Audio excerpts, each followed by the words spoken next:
Hey guys, video service information here. Working on a 2017 Ford Explorer. And the customer was stating that they're having an issue with the vehicle. White smoke was coming from the exhaust, and the vehicle was not shifting gears correctly with RPMs. Now the vehicle was towed into the shop, and we noticed right off that the exhaust was pouring out white smoke. The vehicle's only got around 67,000 miles on it. It does have the 3.5 turbo engine. It is a sport, so it's the twin turbo engine in this thing.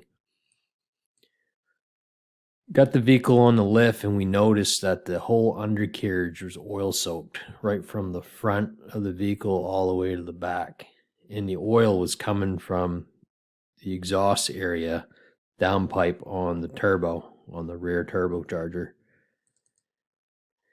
You can see here that the turbo is all oil soaked. The oil was dumping right out of the turbo itself and the downpipe.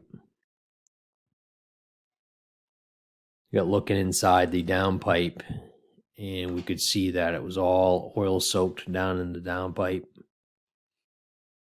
Had an excessive amount of oil. Looking up inside the exhaust housing on the turbo, I stuck my Borescope up in there to see if I could see where the oil was coming from, and found that the turbine was actually missing. The turbine on the exhaust side, it actually pushed the turbine into the exhaust downpipe. The turbine shaft broke, and I'll get an image of the turbine here, what's left to it. And here you can see the turbine, the shaft actually broke on it right here, and the fins are all chewed up. That's just from it pushing it out and rattling around in the exhaust and inside the housing of the turbo.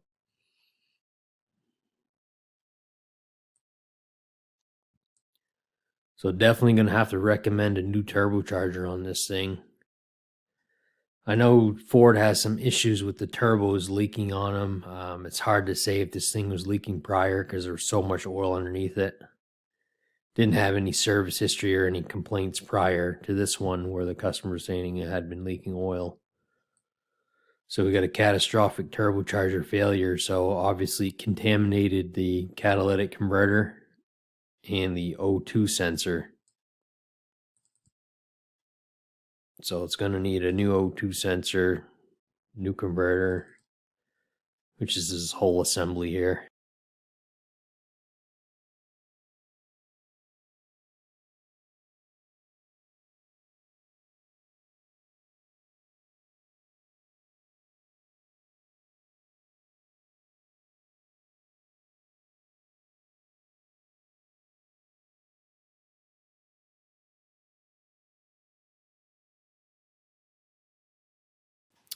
Hey, thanks for watching guys, and don't forget to subscribe and hit the bell to get notified every time I put up a new video.